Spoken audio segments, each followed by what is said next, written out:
Robinson. Ayaan Hirsi Ali was born in Somalia in 1969. In 1992, she fled an arranged marriage, escaping to the Netherlands.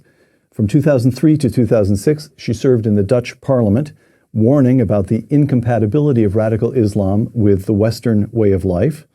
In 2004, she received international attention when the filmmaker Theo van Gogh, her friend and collaborator, was murdered. Van Gogh had directed Submission, a short film that Ms. Ali wrote about the oppression of women under Islam.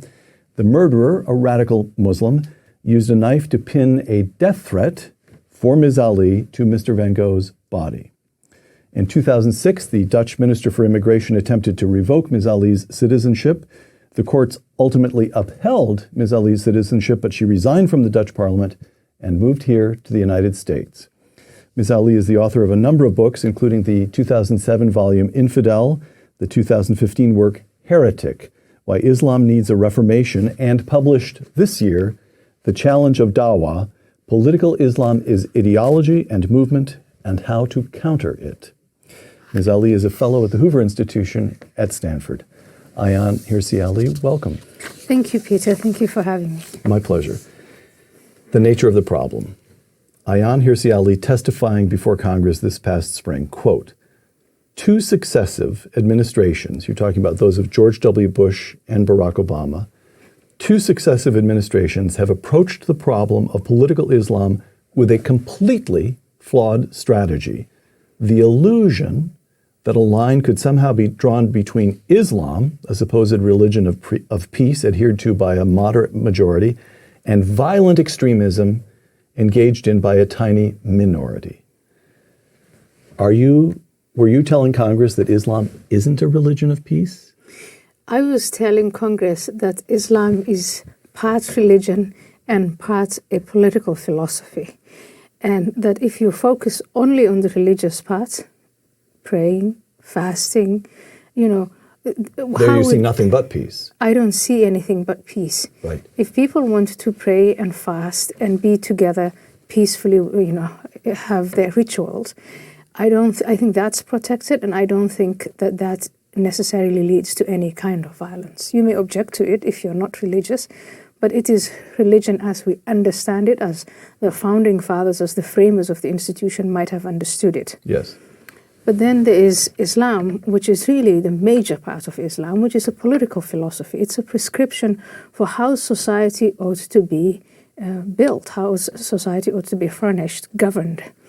And that philosophy is, not compatible with our American constitutional liberal democracy or any other secular type of government. And that's what we need to be discussing. It's a set of ideas, a set of principles, values, and there are people who are committed to not only practicing it, but also to promoting it. And some of them are so committed to it that it's not enough for them to establish it within their own societies. They want it to rule the whole world. So here, crude question, but it's going to be on everybody's mind. Yeah. And that question is, how big is the problem? 1.6 billion Muslims in the world. That's a little over a fifth of the population of the entire planet. That's right. And are you saying to us, we have a problem with 1.6 billion? Or are you saying we're simply drawing the line in the wrong place? That somehow or other, if you look at you're looking only for some tiny sliver of the population that is radical, terrorist, and so forth, you're missing something. We're drawing the line in the wrong place. Or are you saying the religion and the prescription for how to organize human society are so tightly intertwined that the problem is indeed with Islam itself? I think the distinction I want us to make first and foremost is the distinction between the doctrine, Islamic political doctrine, and human beings, the adherents. So let's say we agree on just what the basic facts are. The Prophet Muhammad founded a religion that then he later, 10 years into the religion, he developed into a political doctrine, and that evolved over time. There were conquests. Islam was an empire, and it's the doctrine that governed that empire. On the one hand. On the other hand, there are the human beings. There are the 1.5 or 1.6 billion people out there. And one Muslim varies from another. There is a great deal of diversity. There is diversity of geography, diversity of language, of gender, of income, of age. There is a great deal of diversity among Muslims. The most important one to us is there are some Muslims who, when they look at Islam, they just choose what is religious about it. Mm-hmm. Again, the praying, the fasting, the community, or the communal rituals. And you're saying... and then there are Muslims who say, no, that's not enough. It's not enough to be Muslim in the religious sense only. You have to accept and abide and practice and promote Islam also in its political sense. And it's that group. I don't know how big they are.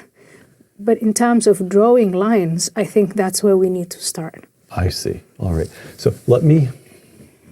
You write in The Challenge of Dawa, your testimony before Congress, your book Heretic, calling for a reformation of Islam.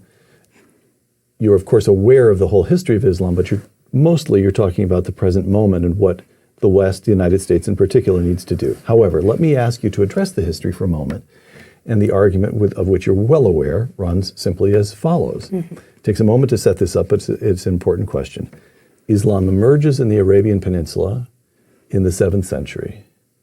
And within a century, it has swept across North Africa, which had been substantially Christian. In other words, there is a conquest that takes place. Yes.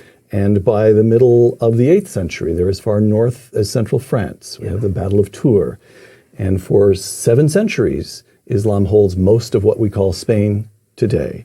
And then in the 16th century, they conquer Constantinople, and a couple of decades later, the world of Islam is prevented from dominating the Mediterranean only because the wind happens to favor the Venetian fleet at the Battle of Lepanto. Yeah. And then we have, as recently as 1683, Muslim armies lay siege to Vienna. That's the one that is so striking to me. 1683 is 20 years after, a little more than 20 years after the Pilgrims landed at Plymouth Rock. Yeah. And Islam is still attempting to invade Central Europe. Yeah. Okay. So the argument would run. And don't forget India, don't forget parts of Asia, don't forget Africa.